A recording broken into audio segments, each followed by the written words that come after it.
ဒီနေ့တော့ tablet လေးတစ်လုံးကို battery လဲပေးကြည့်မှာဖြစ်ပါတယ်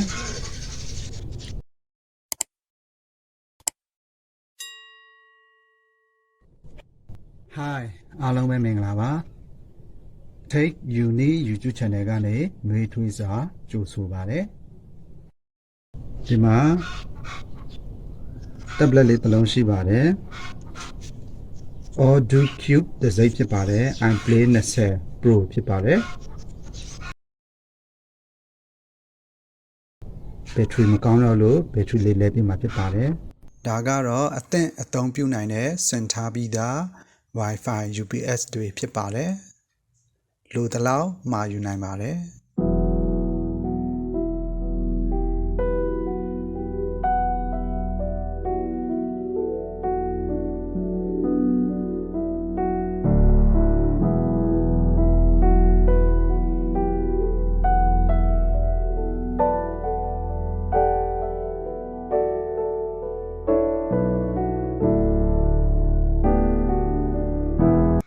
အခုလောလောဆယ်အားတွင်ထားတဲ့အနေအထားဖြစ်ပါတယ်အားတော့100ပြည့်ပြီဖြစ်ပါတယ်အပြင်ကျိုးလေးဖြုတ်ပြီးတော့ပါဝါလေးဖွင့်ချင်မှာဖြစ်ပါတယ်ပါဝါလေးဖွင့်လိုက်ပါပြီ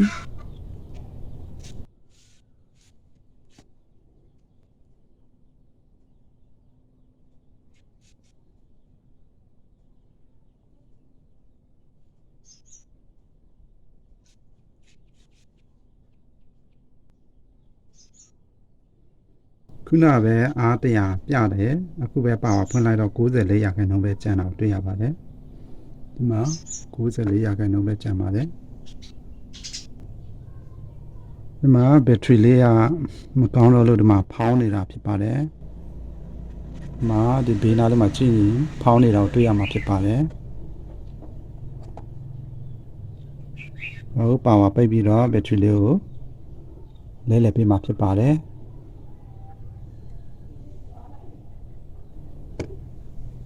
ပါဝါအော်လိုက်ပါတယ်โอเค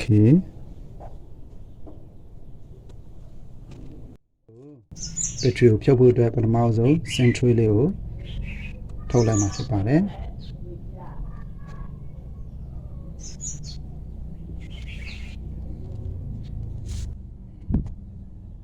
ပြီးရင်ဒီကြားထဲကိုကျွန်တော်တို့ပလတ်စတစ်လေးပြားလေးထိုးထည့်ပြီးတော့ခွာမှာဖြစ်ပါတယ်ဖြုတ်မှာဖြစ်ပါတယ်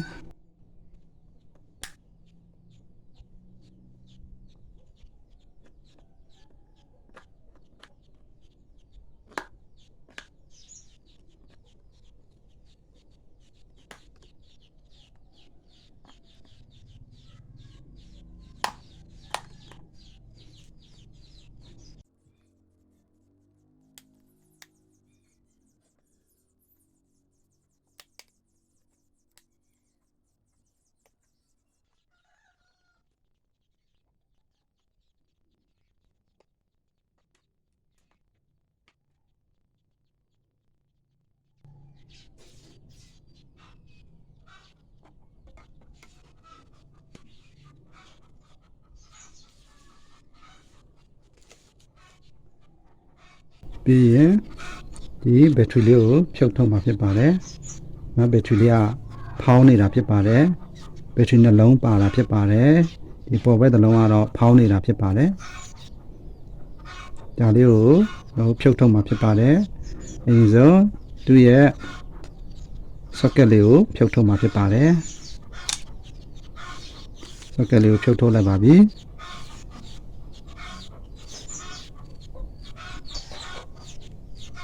ပြီးရင်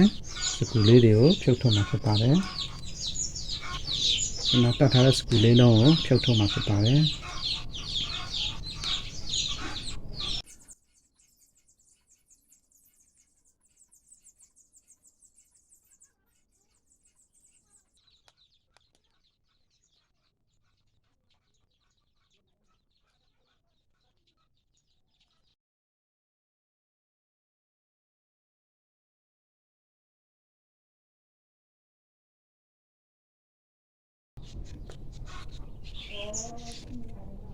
ဒီမှာ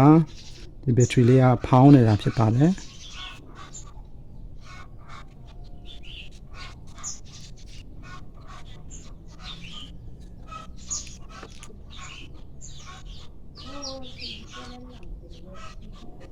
ဒီမှာရေးထားတာကတော့3.8 volt 6000 mAh ဖြစ်ပါတယ်အားပြည့်ရင်တော့4.35 volt ရှိမှာဖြစ်ပါတယ်ဒါလေးကိုအသစ်လဲပေးမှာဖြစ်ပါတယ်ဒီမှာဘက်ထရီအသစ်လေးမှာထားတာရှိပါတယ်ဒီဘက်ထရီလေးနဲ့စားထိုးမှာဖြစ်ပါတယ်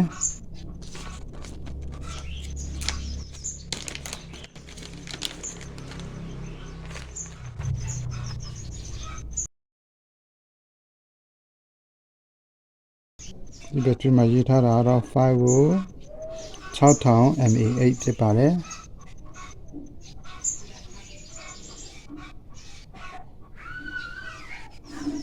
ဒီဟာလေးနဲ့အစားထိုးခြင်းမှာဖြစ်ပါတယ်ဒီဘက်ထရီလေးနဲ့အစားထိုးခြင်းမှာဖြစ်ပါတယ်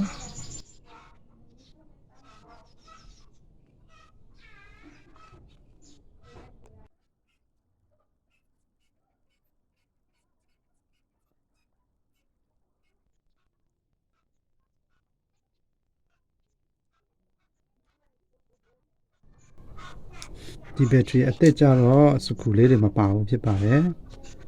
ဒီဘက်ထရီအောင်ဟောင်းမှာတော့စကူတက်ဖို့နေရာလေးတွေပါပါတယ်ဒီဘေးနားလေးမှာစကူလေးတွေတက်ဖို့နေရာပါအောင်တွေ့ရပါတယ်ဒီအသစ်မှာကြတော့စကူမပါတော့တွေ့ရပါတယ်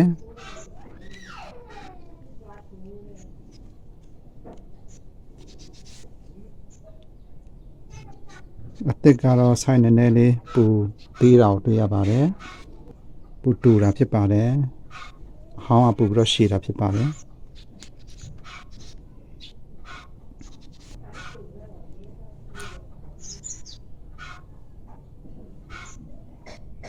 ဘက်ထရီလေးကိုတက်ပေးခြင်းမှာဖြစ်ပါတယ်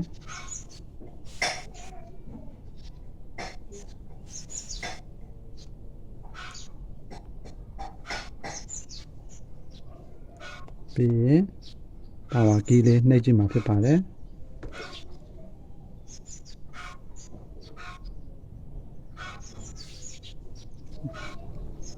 ပါဝါတက်လာပါတယ်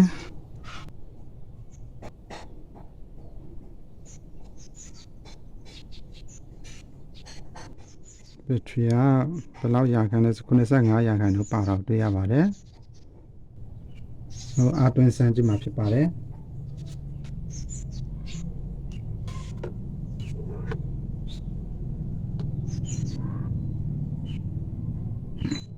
အားဝင်တဲ့လက္ခဏာကိုတွေ့ရပါတယ်ပါဝါပြန်ပိတ်ကြည့်မှာဖြစ်ပါတယ်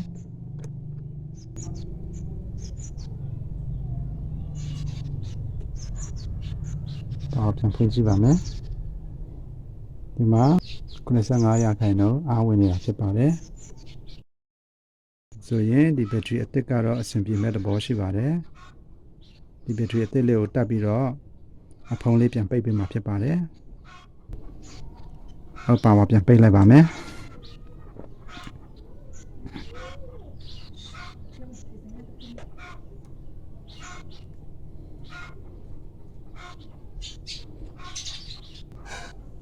ဒီဘက်ထရီလေးကိုတိတ်လေးနဲ့ကတ်ထားပေးမှာဖြစ်ပါတယ်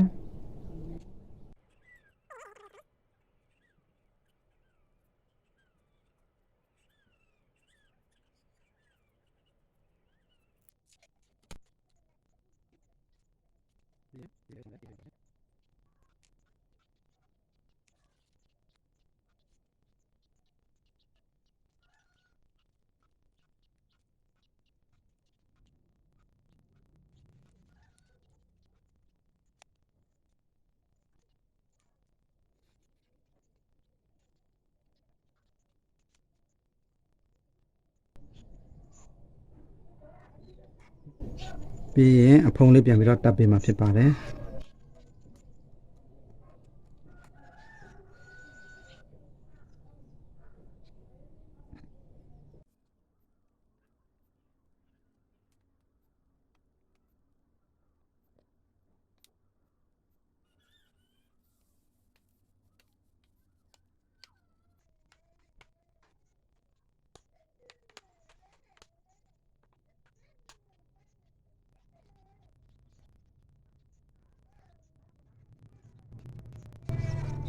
ဒါဆိုရင်ပြီးသွားပြီဖြစ်ပါတယ်ဒီမှာ tablet လေးကဖောင်းမနေတော့ပါဘူးအစားကတော့ဒီအလင်သားလေးမှာဖောင်းနေတာဖြစ်ပါတယ်အခုကတော့တော်တော်လေးကြည့်လို့လာသွားပြီအဆင်ပြေသွားပြီဖြစ်ပါတယ်နောက်ကျွန်တော် sin tray လေးပြန်ပြီးတော့တက်ဆင်ပေးမှာဖြစ်ပါတယ်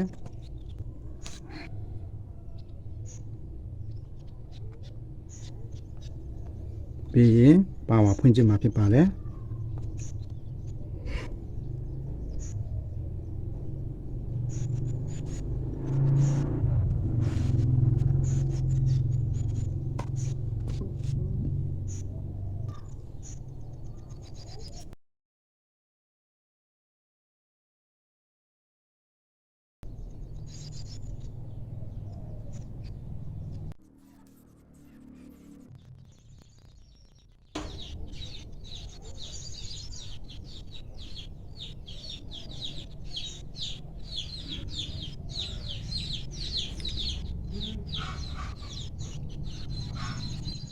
စံဘလောက်ချန်လဲစစ်ချင်မှာဖြစ်ပါတယ်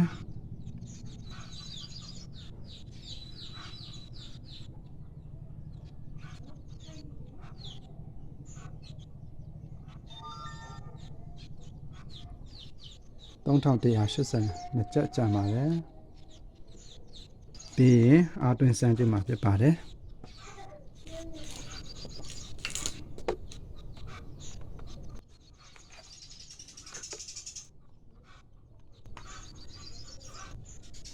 အားဝင်နေပါတယ်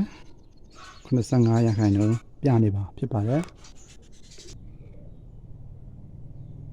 ဒါကတော့အားတွင်ပြီးတော့ပြန်သုံးခြင်းမှာဖြစ်ပါတယ်